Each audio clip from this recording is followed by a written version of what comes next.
music undercuts all barriers of preconceived notions via subverting higher order thinking. So if you look at EEG studies of people's brains when they're listening to music, they light up like fireworks because music triggers every area of the brain. Then when you add to music the power of language, which is the power to be direct, the power to articulate with precision, you have an unstoppable combination.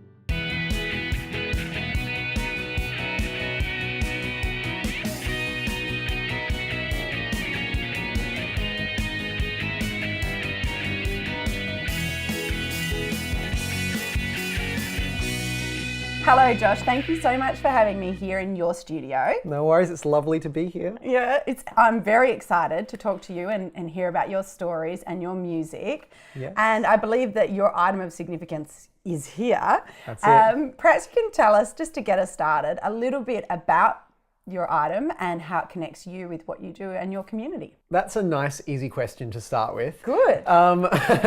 So I really believe in the power of music. I believe in the power of music, I believe in the power of language, and just recently this project has really, that I've just done, which we're going to talk about, has really demonstrated the power of friendship. So these three things.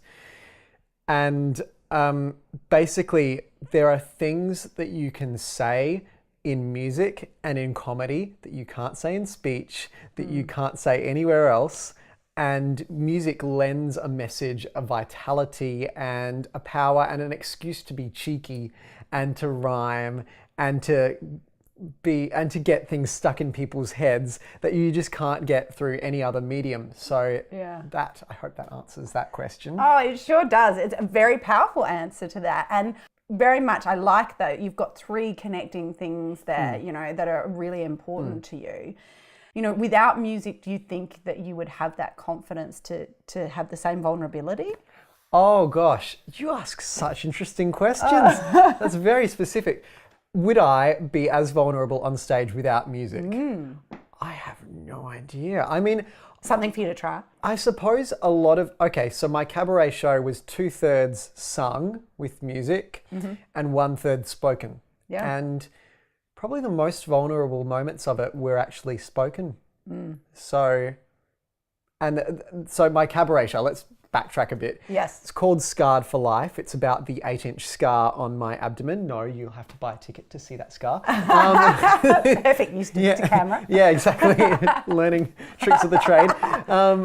But that was a really vulnerable and personal show, opening up about my accident, my trauma, how the post-traumatic stress has affected me, how the anxiety has affected me, and how ultimately how the hope and the happiness and the gratefulness just to be alive has affected me. Yeah. And the most vulnerable moment of that show was when I stood up without music, without words, and just revealed the scar. Which was actually quite, like, people were like, oh, that must have been so hard for you to do. And I was like, no, it was easy. Because, like, I'm just standing up and unbuttoning my shirt. Like, it's...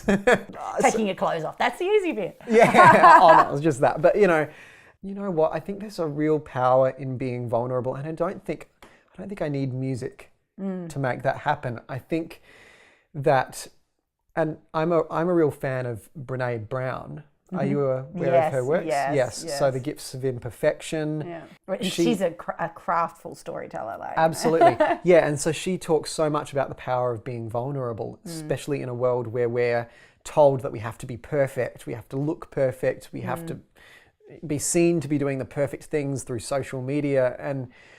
And I think when people see imperfection and vulnerability, they really, really connect with that. And it's just about being honest, which is something that I do in absolutely everything that I do. Like, I can't write a song without being honest.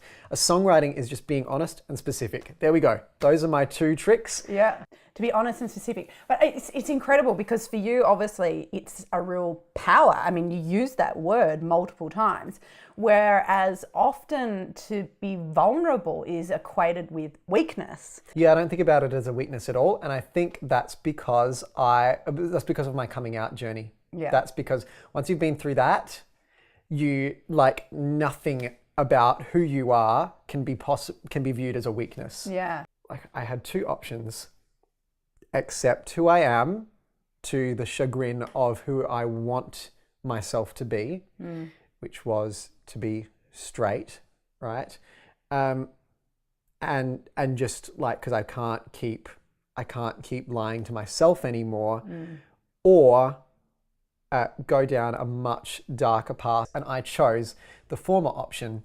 And once you make peace with all of that, you can do anything. You are at total peace with who you are. And going back to the 4 Agreements, which is something that do you know the 4 Agreements? No. So that's a book by Miguel.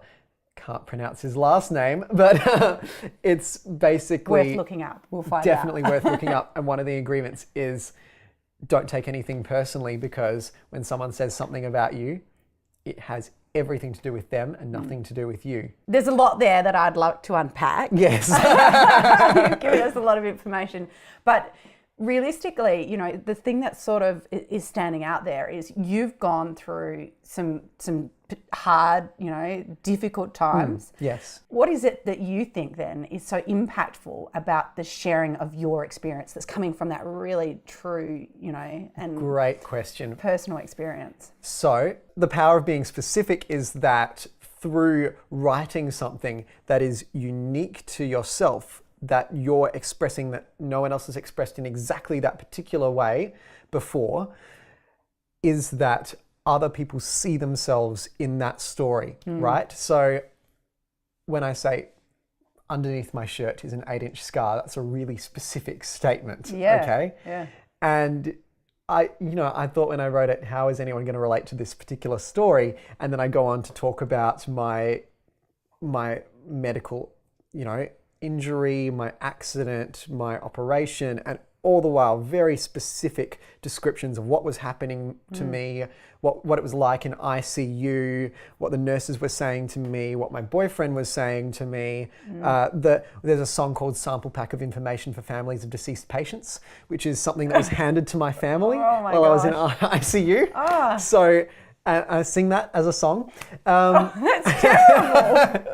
I'm immediately there. No, yeah, so exactly. So that's what it does to you. It puts you immediately there, right? Whereas if I just say, I was in hospital and, you know, and let's just sing about hospitals, and, you know, that's not going to put you immediately there.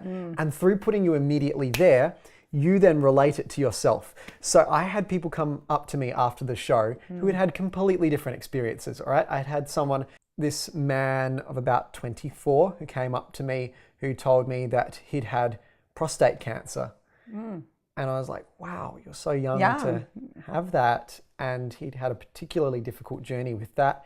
And he's also a pianist, and he smashed his thumb in an accident and couldn't play for quite a while.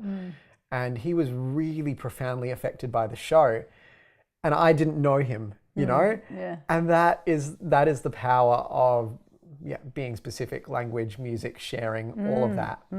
So, and we've touched on briefly your recent project. Let's unpack that a little bit more. Yay. Because obviously it's something that's very close to your heart. Deeply personal. Yes, deeply personal, and you've got quite specific. Yes. So what has been the response since sharing your song? So tell us a little bit about it first, and then the response. Great, I'll tell you about it. So when the Plebiscite was announced about 1 month ago, I was morose. I was devastated. I was gutted by the gutless politicians who went through with it. And the only thing that I could do that was constructive, that could express my emotions just to make myself feel better, was to write about it. And I found this song gradually over the course of a week that empowered me, that made me feel strong, that made me feel the opposite of how the government was trying to make me feel through unleashing all of this hate. I called up my partner Matthew and I said, look, here's the song. Should I do anything with this? Because he is the person that I turn to as my trusted advisor. Yeah. I remember reading this quote that the difference between a professional and an amateur, it's a contentious quote. The difference is that the professional will put their work out there, whereas the amateur will keep it to themselves. Yeah. And that was a really interesting quote. And the most remarkable thing happened. The most remarkable thing, which was that there was no way that we could pay for all of this. It would have cost us 10 grand. We didn't have that money. We couldn't raise it in time, couldn't get the grants in time. So we just had to ask people, look, will you donate your time and your skills to creating this and spreading this message? And the most remarkable thing is that whether they were gay or straight or trans or whatever, these friends that Matt and I have said yes. And they were saying yes to a lot of work, Our director was up until 3 a.m. in the morning, the day before the release, getting the video ready. Our sound engineer put in, I would say, about 50 hours of work. One of our sound engineers, the other one got us a grand piano. The aim was to support this cause. And to share a story. Exactly. And what really just captured my heart was so many friends were straight and cisgender. And they were fighting for this just as passionately as anyone else. And that was so powerful. So we all came together as one to deliver the opposite sentiment to the one that the government was unleashing. Then we just put it out there and what happened there? just far surpassed my wildest hopes of how far it could go. And I wouldn't be so presumptuous as to say, oh yes, well that's because of this or because of that. But I would hope that it, again, goes back to that fact of being specific, of being honest, and of being truthful, and just me expressing my emotions in a way that helped me to feel strong and empowered, helped made other people who really need that sense of strength and empowerment feel that. And the great thing about a song is that it adds joy and resilience to our community in a time where we need that more than anything, And I remember when it went on news.com, it was right next to an article, in fact, it was above the article, that said, Catholic priest says all gays should be shot. It was right above that article. And I was like, if we didn't do that song, that hate speech would be on its own on that website. But we've balanced it out with something that disempowers them through comedy and gives a sense of the impact that their hate speech is having on us, but also showing us that we're stronger than that and we're going to make it through this. And this is our anthem. This song is our anthem. It's an anthem for all queer people and in fact our allies as well. The charity that we've chosen to support is Q Life. If you buy the song on iTunes or on my website, then 100% of those royalties go towards Q Life. So Q Life is Australia's first national counselling service that is specifically tailored to support the mental health of queer Australians. And that's really important because if you're a vulnerable queer Australian, particularly youth, and you need someone to talk to, as I did when I was coming out just 2 years ago, it's so important to have a national network that is founded by queer people, that is run by queer people for queer people. Couldn't be more necessary at the moment. That is what I care about. That is what I want to support. And that's why it's so important that if you like this song, if you agree with the message, do the old-fashioned thing and buy the music. And that money is going straight towards Q Life. Yeah. So obviously, you do both performance and composing. That's correct, yes. you know, what is the difference in doing both, you know, and do you have a preference for one or the other? My definite preference is to sit behind a piano and write the song and have someone else sing it. Just because that I'm much more comfortable with that, and I really love that. I really love writing. That's my main passion. But having said that, I do love being able to perform a song as well. Yep. Music undercuts all barriers of preconceived notions via subverting higher order thinking. So if you look at EEG studies of people's brains when they're listening to music, they light up like fireworks because music triggers every area of the brain, and it can just go straight past conscious thought and your frontal lobe, which contains your preconceived notions about the world and what we believe to be your consciousness, and it can trigger all kinds of primal elements of the brain, such as it can just go straight to your emotions. And in hearing music and someone singing to you, it can connect with you on a deeper level than anything else. And it can foster a sense of empathy and compassion that any other method of communication cannot do so directly and so immediately. Then when you add to music the power of language, which is the power to be direct, the power to articulate with precision, you have an unstoppable combination. Yeah. Well, thank you so much for joining me, Josh. In conclusion though, can you share with me your Be the Drop tip? So that's your top tip for communication that connects.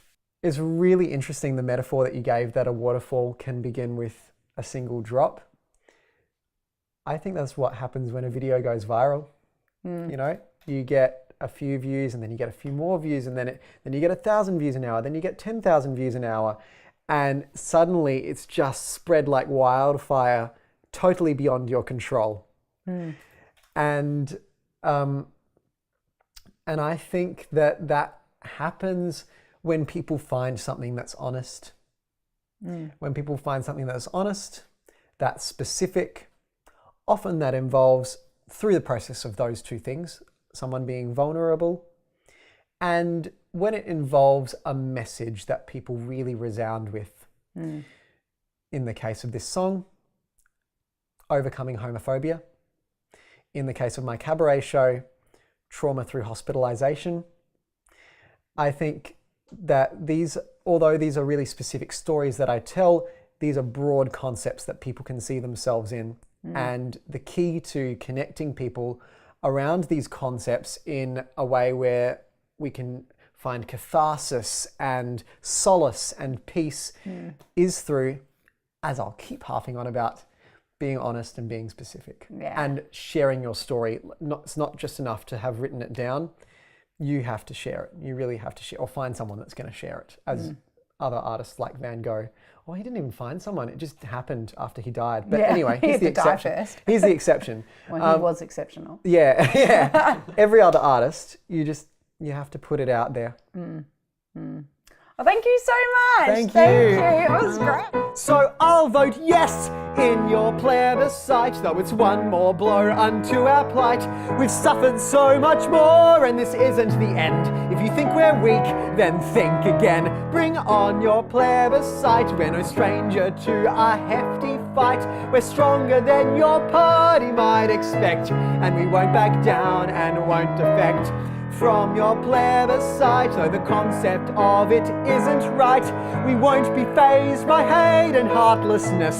Even though it's wrong, we will vote yes in your plebiscite. Malcolm, you sycophantic parasite. We're stronger than your party might expect. Even though it's wrong, we will vote yes. Even though it's wrong, we will vote yes. Even though it's wrong, we will vote yes. Woo! Buy it on iTunes and my website. Money goes towards queer mental health. Yay!